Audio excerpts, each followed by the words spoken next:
All right, you should start off by opening Autodesk Inventor Professional 2017. It might have HSM on it as well, but that's the software that we're going to be using. I've already opened it up, and it looks like this once it gets open. The very first thing that you're going to want to do to keep everything organized is create a new project file. So if you come up here to the Launch menu, you can click Projects. And what that's going to do is it's going to open up, I have a lot of different things in here, but you might not have very many. But that's going to organize all your files into one location. So you can go ahead and click New. And it will be a new single user project. Next. Over here you can highlight that and just type in our project, which is going to be called the Money block. You can tell it where to save to. Most of the time this is the correct location, so you shouldn't have to mess with that too much and just click Finish. It doesn't exist. Should it be created? Yes. Okay. And now you'll see it comes down and you got a check mark next to the Money block. So every new file I make will be saved into this folder. Makes life a lot easier if you're working with different projects. Once you're done, you're going to go ahead and click Part right here from the menu. And that's going to load up a new part file. Now the Money block, I'm going to zip this off to the side here. This is the blueprint for it. And basically just a real quick, easy design project as well as a CAM project. So first thing I do when I look at the blueprint is just say, hey, what is the overall size of the block and what should I look for? So for here, it's a 3" by 2" by 2" wide block, essentially. All right. So with a couple holes in it, well, 1, 2, 3, 4 holes, and also a nice little, in this case, chamfer that goes around there to make things look cool, and then a little bit of engraving. So with that said, let's go ahead and get after it. In Inventor, you're going to go ahead and start with creating a 2D sketch. These are all your sketch planes right here. Just kind of depends on how you want to design it. Since we're going to mill this out, I'm going to go ahead and just pick this bottom plane by clicking on it. And that's going to whip that thing around to look like that. From there, I have a rectangle tool right here, so depending where you're at, these are all the different kinds of rectangles you can make. If you click on this bottom button, we'll just use a 2-point rectangle. And we'll go ahead and click on the origin, so left click, drag that thing out, and as you can see that dragging out, it's trying to give you numbers, alright? So the one in blue on the right hand side says 0.521 right now. That, if I look at the blueprint, is supposed to be 2 inches tall. Tab on the keyboard will bring you into the next one, which is kind of hard to see, so you can use the scroll wheel on the mouse to scroll in and out. That's 3, so 2, tab, and now I have 3, and just hit enter, and that locks in that particular sketch. Now if you hold the scroll wheel down, it'll change to a hand, and you can actually move the mouse around with the scroll wheel pushed in, and that's how I pan that, and then I use the zoom or the scroll wheel to zoom in and out. So once you have that done, you'll hit E on the keyboard. That's the hotkey for extrude. So E on the hotkey, creates this 3-dimensional image. Over here, this might default as being down. So there's 2 areas on Inventor where you can input information. This is kind of the old way, and this is kind of the new way. This is going to be a 2" tall if I look at the blueprint block. So we'll go ahead and put 2 right there, and we'll just hit OK. So now you have yourself a 2 by 3 block, pretty easy. And now we're going to go ahead and put those holes on the top. So if you left click the face, you got some different choices right here. This is another, the newer style. This one on the right is Create Sketch. So if you click on that, that'll bring you into your sketch. And for here, these are all different size circles if you're looking at the blueprint right now. So there's lots of different ways to do this. I think to make life easy for you, I would go ahead and put 4 points in place, dimension the points, and then add the circles later. But there's different ways you can do it. So what I'm going to do is use point right here, and I'm going to come over and I'm going to place a point here. Now you see these little, I call these ant trails, right? So I don't want any ant trails to pop up. Otherwise, sometimes what happens is it puts some extra constraints in there, and I don't really want those. So I just need 4 points that are non-ant traily, okay, if that makes any sense. 4 points. Now, another hotkey, or this dimensions tool right here, it's D on the keyboard or D right here. So I'm going to click on that point. I'm going to click on this top face right here. And as I start to do that, life doesn't work, so I'm going to hit escape on the keyboard. So that's not pulling any dimensions up for me. Probably because even though I highlight this edge, it doesn't really necessarily understand where those edges are at. So we'll just use a quick tool called Project Geometry. If you click Project Geometry and you come over top, it highlights the whole works. Left click that face, that'll turn everything yellow. That's good. Now we should be good to go. Dimension tool. Point. That edge. Alright, cool. So I got to look at my coordinate chart here, and I'll let you kind of figure this out, but it has A1, B1, C1, and D1. So what that is telling you is, hey, on the X and Y directions, what are these dimensions supposed to be? So for hole A1, it looks like the Y dimension should be 1.37. Whoa, that's going to drop that thing all the way down there, which is not correct. That should be 0.63. So I got a little work on that print. So that's the center distance on the X coordinate.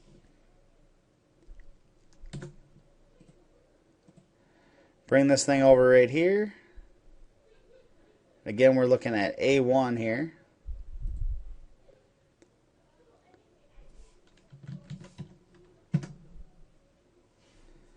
Okay, so I am not necessarily agreeing with my blueprint right now.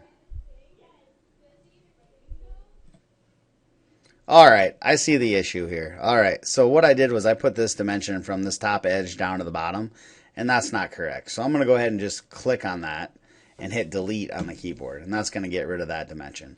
So when I look at the whole, this X dimension right here, depending on what I told you previously, you can always just double click the number itself, and that pops up the editing fashion, or function, I guess in that case. So this is 0.63 from the edge. Now from the bottom to the center, okay, so that's where all my dimensions are coming from, right? They're coming from that bottom edge. That dimension says it should be 1.37. Excellent. All right, so that's hole A. Going to hole B, we'll just do the same thing. We'll click on this edge, click over here. That's the X direction for hole B, 1.67. All right, point, bottom edge again. This is the Y direction for hole B, 1.43. Oh, look at life going so much easier now. Oh, hole C, 1.27. Looks good. All right. Whoa. Again, we're coming from the bottom right here. Y direction, 0.59. Excellent. Everything coming from those edges. All right. X direction, 2.34. And again, I'm just looking at the blueprint here, guys. So if you're wondering what's happening, that's what I got going on. All right. So now I got all my holes placed, which looks awesome. We can go ahead and create circles now. So just go to the circle tool. Come over to this very first one, and you'll see this thing pops a nice little center mark on there. That first diameter for hole A1 should be 1 inch if you see the diameter symbol. 1 inch. Again, we'll go to the circle over here, and this one is, what do we got here? This guy is hole B, and it looks like it's 0.85. Hole C is over here. Hole C appears to be 0.73. And last but not least, hole D, 0.9. Excellent. Finish sketch. We're now going to cut these down in there by hitting E on the keyboard or the extrude command right here. We are going to go down a distance of 1.75, so we can kind of cut down in there. This little guy right here says cut. So I click that. And now I just want to select what I want to cut. I want to cut that, that, and that. Send all that stuff down 1.75. Not sure what it is trying to do right there, which is odd. Flip this the other direction. Not sure if yours will do that or not, but we do want the preview to look correct, you know. So in this case, you can see it here, and all these come down cutting. And if that's the case, you can hit OK. And now you have your holes in there. Next, we'll put these chamfers real quick on there, which is pretty easy. Chamfer. On the blueprint, it tells you it needs to be 0.040. And I will select here, here, here, and there. And once I do that, I'll just click the little check mark on the heads up display. And now I have chamfers completed. We'll go ahead and hit that top view, this little view cube right here, and that zips you to be able to look at this. And I'm going to put some money signs in here. It doesn't matter where you put these, just make them so they look good. So again, we're going to create a sketch. We're going to click on that face, make the new sketch right there.